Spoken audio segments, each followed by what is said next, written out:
Hello friend, मी Amruta. Welcome to my new vlog. आज आपण बनवूया कलाकंद पेढा, जे की सगळ्या सेलिब्रेशनसाठी आपण बाहेरून बनवतो, ते फक्त घरी 20 मिनिटात बनेल. चला तर आपण या बनवूया. आपला हा कलाकंद पेढा घरच्या घरी फक्त 2 इन्ग्रेडियंटमध्ये बनवून जातील. आपण आता या 2 भांड्यात नाही का दूध घेतलं आहे. एका भांड्यात अर्धा लिटर घेतलं आहे, एका भांड्यात 1 लिटर घेतलं आहे. ते थोडं तापवून घेऊया. मी आता गॅस ऑन करते दुनियेचा.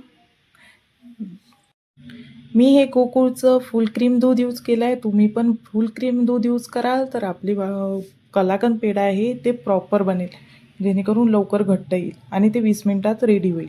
तर चला तर आपण आता दूध बघूया.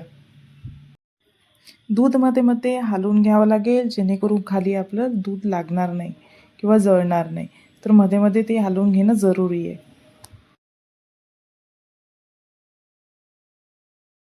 छान हे उकळलं आहे आणि त्याचं पाणी पण कमी झालं आहे, त्याच्यामुळे ते घट्ट आलं आहे.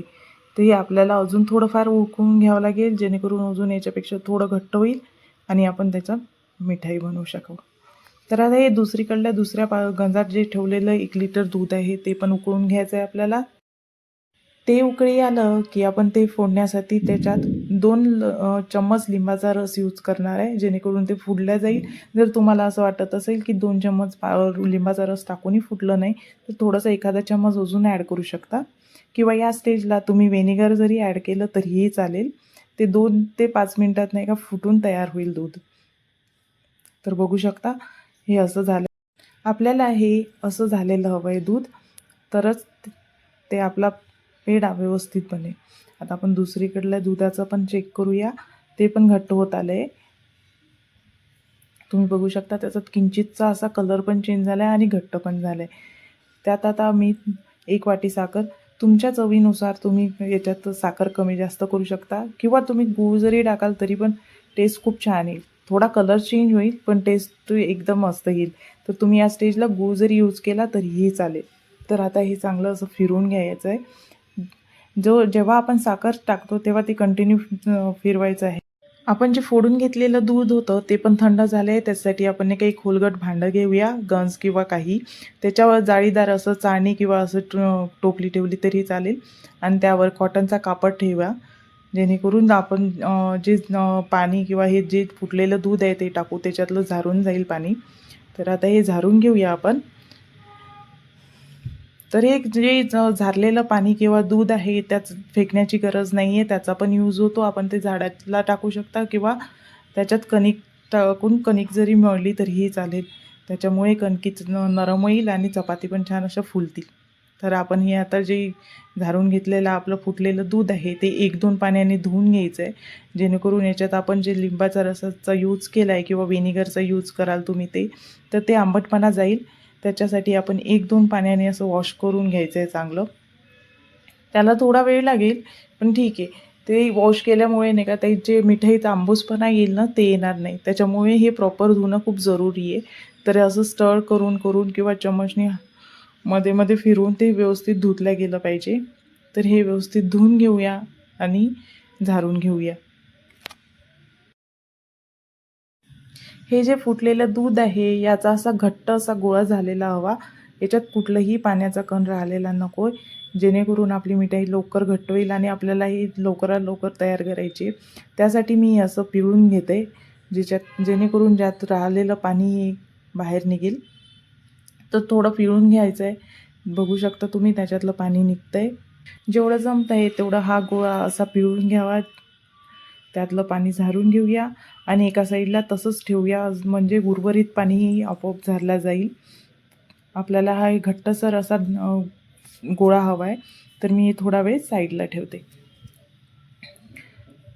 तर आता हे साईडला ठेवून घेऊया आणि त्यासाठी साईडला आपण थोडंसं काजू बारीक करून घेऊया. मी 20 ते 25 असे काजू घेतले आहे. ते असे एकदम बारीक पावडर करून घ्यायचे आहे आपल्याला. जे बाइंडिंग असेल त्या या काजूच्या पावडरमुळे येईल आपल्या मीठ.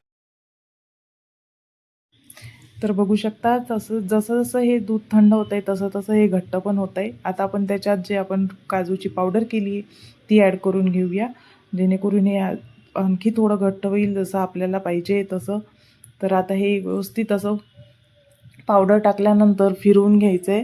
जेणेकरून त्यात गाठं वगैरे राहतील नाही. तर हे असं फिरून घेऊया आणि आपण आता चेक करूया जे आपला गोळा ठेवला आहे.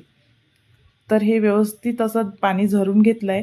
तर तुम्ही बघू शकता किती व्यवस्थित असा घट्टसर असा गोळा तयार झालेला आहे. असं सेपरेट होत आहे ज्याच्याकरून नाही का असे दाणेदार असे पडले आहे. तर तुम्ही या स्टेजला असं करू शकता की हे मिक्सरमधून पण काढू शकता. तुम्हाला जर आणखी ह्याच्यापेक्षा जास्त बारीक हवं आहे तर मी हे मिक्सरमधून न काढता हे तसंच ॲड करते. तर हे एक चम्मच जसं ॲड करू तसं आपण फिरवूया. एकसाथ जर पूर्ण जर ॲड केलं तर हे खूप भारी जाईल फिरवायला. तर थोडं थोडं ॲड करून तुम्ही फिरवा, लवकरच मिक्स होईल आणि व्यवस्थित मिक्स होईल.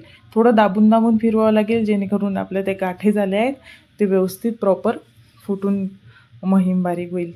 तर तुम्ही बघू शकता आपल्याला असं प्रकारे घट्ट करून घ्यायचं आहे हे.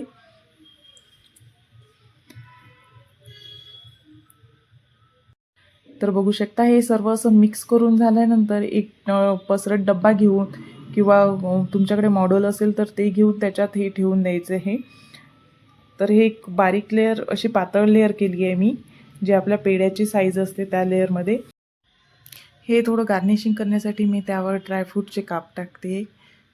तुम्हाला जे आवडेल ते ड्रायफ्रूटचे काप त्याच्यावर ॲड करू शकता, जेणेकरून हे दिसायला पण छान दिसेल आणि टेस्टी पण होईल.